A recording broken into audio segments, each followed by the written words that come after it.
ನಮಸ್ಕಾರ. ಮಿಥುನ ರಾಶಿಯವರಿಗಾಗಿ ಫೆಬ್ರವರಿ 17, 18 ಮತ್ತು 19 ದಿನಗಳ ವಿಶೇಷ ಭವಿಷ್ಯವಾಣಿಗೆ ಸ್ವಾಗತ. ಬನ್ನಿ, ಈ 3 ದಿನಗಳು ಹೇಗಿವೆ ಅಂತ ನೋಡೋಣ. ಹೌದು, ಈ 3 ದಿನಗಳು ಬಹಳ ಮುಖ್ಯ. ಯಾಕಂದ್ರೆ ತೆಗೆದುಕೊಳ್ಳುವ ನಿರ್ಧಾರ, ಆಡುವ ಮಾತು ಮತ್ತು ಮನಸ್ಸಲ್ಲಿ ಬರೋ ಆಲೋಚನೆಗಳು ಇವೆಲ್ಲವೂ ದೊಡ್ಡ ಮಟ್ಟದಲ್ಲಿ ಪ್ರಭಾವ ಬೀರಲಿವೆ. ಹಾಗಿದ್ರೆ ಇದರ ಬಗ್ಗೆ ಇನ್ನಷ್ಟು ಆಳವಾಗಿ ನೋಡೋಣ. ನಾವು ಈ ವಿಶ್ಲೇಷಣೆಯನ್ನ ಹಂತವಾಗಿ ನೋಡೋಣ. ಮೊದಲು ಪ್ರಧಾನ ಮುನ್ಸೂಚನೆ, ನಂತರ ಹಣಕಾಸು ಮತ್ತು ವೃತ್ತಿ, ಆಮೇಲೆ ಕುಟುಂಬ ಮತ್ತು ಆರೋಗ್ಯ, ಪ್ರೀತಿ ಮತ್ತು ಶಿಕ್ಷಣ, ಕೊನೆಗೆ ಅದೃಷ್ಟ, ಪರಿಹಾರಗಳು ಮತ್ತು ಪಾಲಿಸಬೇಕಾದ ಕೆಲವು ಪ್ರಮುಖ ನಿಯಮಗಳ ಬಗ್ಗೆ ತಿಳಿದುಕೊಳ್ಳೋಣ. ಇದು ಮುಂದಿನ ದಿನಗಳಿಗೆ ಒಂದು ಸ್ಪಷ್ಟ ಚಿತ್ರಣ ಕೊಡುತ್ತೆ. ಮೊದಲಿಗೆ ಈ 3 ದಿನಗಳ ಮೇಲೆ ಯಾವ ಗ್ರಹಗಳ ಪ್ರಭಾವ ಹೆಚ್ಚಾಗಿದೆ ಅನ್ನೋದನ್ನ ಅರ್ಥ ಮಾಡ್ಕೊಳ್ಳೋಣ. ಮಿಥುನ ರಾಶಿಯ ಅಧಿಪತಿ ಬುಧ. ಬುದ್ಧಿವಂತಿಕೆ, ಮಾತು, ವ್ಯಾಪಾರ, ಆಲೋಚನೆ ಹೀಗೆ ಎಲ್ಲವನ್ನೂ ಇದೇ ಗ್ರಹ ನಿಯಂತ್ರಿಸುತ್ತೆ. ಸದ್ಯ ಬುಧ ಬಹಳ ಪ್ರಬಲನಾಗಿದ್ದಾನೆ, ಅಂದ್ರೆ ಆಲೋಚನೆಗಳು ತುಂಬನೇ ವೇಗವಾಗಿರುತ್ತೆ. ಆದ್ರೆ ಇಲ್ಲೊಂದು ಎಚ್ಚರಿಕೆ ಇದೆ, ಅವಸರದ ನಿರ್ಧಾರಗಳನ್ನು ತೆಗೆದುಕೊಳ್ಳುವ ಸಾಧ್ಯತೆ ಹೆಚ್ಚು. ಈ 3 ದಿನಗಳನ್ನ ಹೀಗೆ ವಿಂಗಡಿಸಬಹುದು. ಫೆಬ್ರವರಿ 17, ಇದು ಸ್ವಲ್ಪ ಜಾಸ್ತಿ ಯೋಚನೆ ಮಾಡುವ ಮತ್ತು ಎಚ್ಚರಿಕೆಯಿಂದ ಇರಬೇಕಾದ ದಿನ. ಬೆಳಿಗ್ಗೆ 8ರಿಂದ ಮಧ್ಯಾಹ್ನ 1ರವರೆಗೆ ಮಾತಲ್ಲಿ ಹಿಡಿತವಿರ್ಲಿ. ಇನ್ನು ಫೆಬ್ರವರಿ 18, ನಿರ್ಧಾರಗಳನ್ನ ತೆಗೆದುಕೊಳ್ಳಲು ತುಂಬಾನೇ ಪ್ರಶಸ್ತವಾದ ದಿನ. ಒಂದು ಸರಿ ನಿರ್ಧಾರ ಮುಂದಿನ 6 ತಿಂಗಳ ಲಾಭ ತರಬಹುದು, ಆದ್ರೆ ಒಂದು ತಪ್ಪು ನಿರ್ಧಾರ 2 ತಿಂಗಳು ಎಲ್ಲವನ್ನೂ ತಡ ಮಾಡಬಹುದು. ಫೈನಲಿ ಫೆಬ್ರವರಿ 19, ಇದು ಫಲಿತಾಂಶ ಮತ್ತು ಸ್ಥಿರತೆಯ ದಿನ. ಈ ಹಿಂದೆ ಪಟ್ಟ ಶ್ರಮಕ್ಕೆ ಪ್ರತಿಫಲ ಸಿಗುತ್ತೆ. ಕೆಲವು ಸಾರಿ ಮೌನವಾಡಿದ್ರೂ ಸಮಸ್ಯೆಗಳು ಬಗೆಹರಿತವೆ. ಸರಿ, ಹಾಗಿದ್ರೆ ಈಗ ಹಣಕಾಸು ಮತ್ತು ವೃತ್ತಿ ಜೀವನದ ಮೇಲೆ ಇದರ ಪ್ರಭಾವ ಹೇಗಿರುತ್ತೆ ಅಂತ ನೋಡೋಣ ಬನ್ನಿ. ಹಣಕಾಸಿನ ವಿಚಾರಕ್ಕೆ ಬಂದರೆ ಫೆಬ್ರವರಿ 17ರಂದು ಒಂದು ಅನಿರೀಕ್ಷಿತ ಖರ್ಚು ಎದುರಾಗಬಹುದು. ಅದು ಮನೆಗೆ, ವಾಹನಕ್ಕೆ ಅಥವಾ ಮಕ್ಕಳ ವಿಚಾರದಲ್ಲಿ ಇರಬಹುದು. ಹಾಗಾಗಿ ದೊಡ್ಡ ಹೂಡಿಕೆಗಳನ್ನ ಅವಾಯ್ಡ್ ಮಾಡಿ. ಆದರೆ 18ನೇ ತಾರೀಕು ಹಣದ ಒಳಹರಿವು ಇರತ್ತೆ, ನಿಂತ್ಹೋದ ಹಣ ವಾಪಸ್ ಬರಬಹುದು.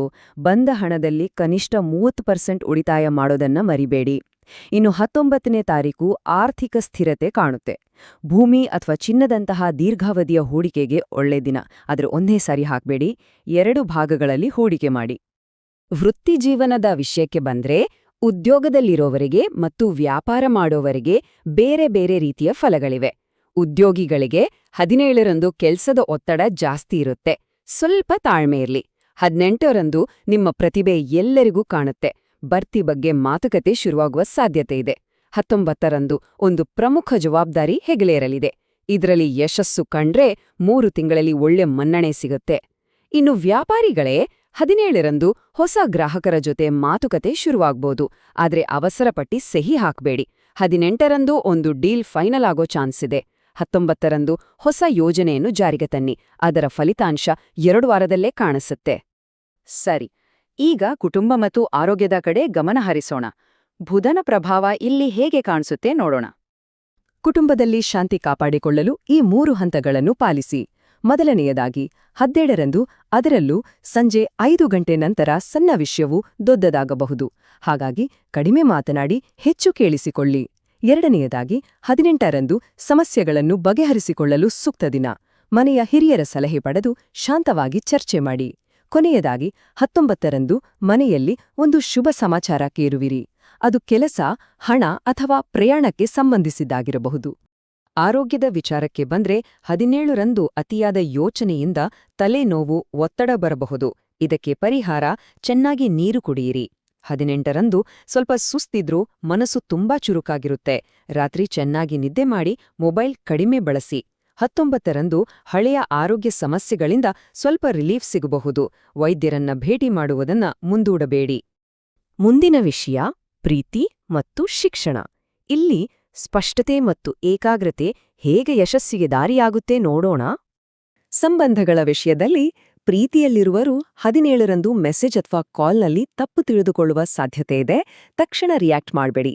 18ರಂದು ಮುಖಾಮುಖಿ ಮಾತನಾಡಿ ಸಮಸ್ಯೆ ಬಗೆಹರಿಯುತ್ತೆ. 19ರಂದು ಸಂಬಂಧ ಇನ್ನಷ್ಟು ಗಟ್ಟಿಯಾಗುತ್ತೆ. ಇನ್ನು ವಿವಾಹಿತರು 17ರಂದು ಸಂಗಾತಿಯ ಮಾತನ್ನು ಪೂರ್ತಿಯಾಗಿ ಕೇಳಿಸಿಕೊಳ್ಳಿ. 18ರಂದು ಹಣಕಾಸಿನ ನಿರ್ಧಾರಗಳನ್ನು ಒಟ್ಟಾಗಿ ತೆಗೆದುಕೊಳ್ಳಿ.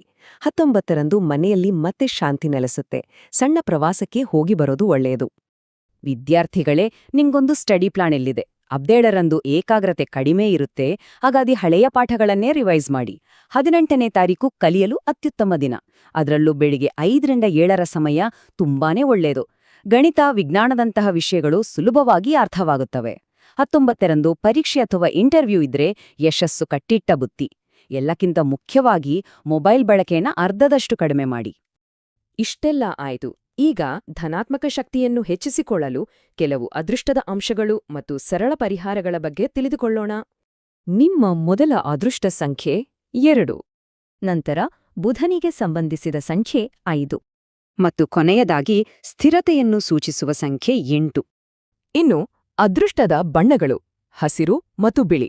ಹಸಿರು ಬಣ್ಣ ಬುಧನಿಗೆ ಸಂಪರ್ಕ ಹೊಂದಿರೋದ್ರಿಂದ ಅದು ಸ್ಥಿರತೆಯನ್ನ ತರುತ್ತೆ. ಹಾಗೆಯೇ ಅದೃಷ್ಟದ ಸಮಯ ಅಂದ್ರೆ ಬೆಳಿಗ್ಗೆ 9ರಿಂದ 11 ಗಂಟೆ. ಈ ಸಮಯದಲ್ಲಿ ಯಾವುದೇ ಹೊಸ ಕೆಲಸ ಶುರು ಮಾಡಿದ್ರೆ ಯಶಸ್ಸು ಖಂಡಿತ. ಸವಾಲುಗಳನ್ನು ಕಡಿಮೆ ಮಾಡಿಕೊಂಡು ಸಕಾರಾತ್ಮಕ ಫಲಿತಾಂಶಗಳನ್ನು ಹೆಚ್ಚಿಸಲು ಇಲ್ಲಿದೆ 6 ಸರಳ ಪರಿಹಾರಗಳು. ಫೆಬ್ರವರಿ 18ರಂದು ವಿಷ್ಣು ಅಥವಾ ಕೃಷ್ಣನಿಗೆ ಪ್ರಾರ್ಥನೆ ಮಾಡಿ. ಅದೇ ದಿನ ಹಸಿರು ಬಣ್ಣದ ಬಟ್ಟೆ ಧರಿಸಿ. ಹೆಸರುಬೇಳೆಯಂತಹ ಸಣ್ಣ ದಾನ ಮಾಡಿ. ಪ್ರತಿದಿನ 1 ಗಂಟೆ ಮೌನವಾಗಿರಿ. ಸಂಜೆ ಮನೆಯಲ್ಲಿ ದೀಪ ಹಚ್ಚಿ ಮತ್ತು ಮನೆಯ ಹಿರಿಯರ ಆಶೀರ್ವಾದ ಪಡೆಯಿರಿ. ಸರಿ, ಕೊನೆಯದಾಗಿ ಈ ಎಲ್ಲಾ ವಿಷಯಗಳ ಸಾರಾಂಶವಾಗಿ ಪಾಲಿಸಲೇಬೇಕಾದ ಕೆಲವು ಪ್ರಮುಖ ನಿಯಮಗಳನ್ನು ನೋಡೋಣ. ಈ 3 ದಿನಗಳಿಗಾಗಿ 5 ಸುವರ್ಣ ನಿಯಮಗಳು. 1. ಅವಸರದ ನಿರ್ಧಾರಗಳನ್ನು ಮಾಡಲೇಬೇಡಿ. 2. ಅನಗತ್ಯ ವಸ್ತುಗಳ ಮೇಲೆ ಖರ್ಚು ಬೇಡ. 3. ಕೋಪದಲ್ಲಿ ಮಾತನಾಡಬೇಡಿ. 4. ರಾತ್ರಿ ಕನಿಷ್ಠ 7 ಗಂಟೆ ನಿದ್ದೆ ಮಾಡಿ. ಮತ್ತು 5. ಬೆಳಗ್ಗೆ 10 ನಿಮಿಷ ಧ್ಯಾನ ಮಾಡಿ. ಇವಿಷ್ಟನ್ನು ಪಾಲಿಸಿದರೆ ಸಾಕು. ಒಟ್ಟಾರೆಯಾಗಿ ಹೇಳುವುದಾದರೆ 17ರಂದು ಎಚ್ಚರಿಕೆ, 18ರಂದು ನಿರ್ಧಾರ ಮತ್ತು 19ರಂದು ಫಲಿತಾಂಶ. ನೋಡಿ, ಶಿಸ್ತಿನಿಂದಿದ್ದರೆ ಗ್ರಹಗಳ ಮಾರ್ಗದರ್ಶನವನ್ನೇ ವೈಯಕ್ತಿಕ ಯಶಸ್ಸಾಗಿ ಬದಲಾಯಿಸಬಹುದು. ಇದು ಪರೀಕ್ಷೆಯಲ್ಲ, ಬದಲಾಗಿ ನಿರ್ಧಾರ ತೆಗೆದುಕೊಳ್ಳುವ ಸಮಯ. ಈಗ ತೆಗೆದುಕೊಳ್ಳುವ ಒಂದು ಸಣ್ಣ ನಿರ್ಧಾರ ಮುಂದಿನ 3 ತಿಂಗಳ ಭವಿಷ್ಯವನ್ನೇ ಬದಲಾಯಿಸಬಹುದು. ನೆನಪಿಡಿ, ಗ್ರಹಗಳು ಕೇವಲ ದಾರಿಯನ್ನು ತೋರಿಸುತ್ತವೆ, ಆದರೆ ಆ ದಾರಿಯಲ್ಲಿ ನಡೆಯಬೇಕಾದವರು ನಾವೇ. ಹಾಗಿದ್ರೆ ಈ ಪಯಣಕ್ಕೆ ಸಿದ್ಧರಿದ್ದೀರಾ? ನಮಸ್ಕಾರ. ಮಿಥುನ ರಾಶಿಯವರಿಗಾಗಿ ಫೆಬ್ರವರಿ 17, 18 ಮತ್ತು 19ರ ದಿನಗಳ ವಿಶೇಷ ಭವಿಷ್ಯವಾಣಿಗೆ ಸ್ವಾಗತ. ಬನ್ನಿ, ಈ 3 ದಿನಗಳು ಹೇಗಿವೆ ಅಂತ ನೋಡೋಣ. ಹೌದು, ಈ 3 ದಿನಗಳು ಬಹಳ ಮುಖ್ಯ. ಯಾಕಂದ್ರೆ ತೆಗೆದುಕೊಳ್ಳುವ ನಿರ್ಧಾರ, ಆಡುವ ಮಾತು ಮತ್ತು ಮನಸ್ಸಲ್ಲಿ ಬರೋ ಆಲೋಚನೆಗಳು ಇವೆಲ್ಲವೂ ದೊಡ್ಡ ಮಟ್ಟದಲ್ಲಿ ಪ್ರಭಾವ ಬೀರಲಿವೆ. ಹಾಗಿದ್ರೆ ಇದರ ಬಗ್ಗೆ ಇನ್ನಷ್ಟು ಆಳವಾಗಿ ನೋಡೋಣ. ನಾವು ಈ ವಿಶ್ಲೇಷಣೆಯನ್ನ ಹಂತ ಹಂತವಾಗಿ ನೋಡೋಣ. ಮೊದಲು ಪ್ರಧಾನ ಮುನ್ಸೂಚನೆ, ನಂತರ ಹಣಕಾಸು ಮತ್ತು ವೃತ್ತಿ, ಆಮೇಲೆ ಕುಟುಂಬ ಮತ್ತು ಆರೋಗ್ಯ, ಪ್ರೀತಿ ಮತ್ತು ಶಿಕ್ಷಣ, ಕೊನೆಗೆ ಅದೃಷ್ಟ, ಪರಿಹಾರಗಳು ಮತ್ತು ಪಾಲಿಸಬೇಕಾದ ಕೆಲವು ಪ್ರಮುಖ ನಿಯಮಗಳ ಬಗ್ಗೆ ತಿಳಿದುಕೊಳ್ಳೋಣ. ಇದು ಮುಂದಿನ ದಿನಗಳಿಗೆ ಒಂದು ಸ್ಪಷ್ಟ ಚಿತ್ರಣ ಕೊಡುತ್ತೆ. ಮೊದಲಿಗೆ ಈ 3 ದಿನಗಳ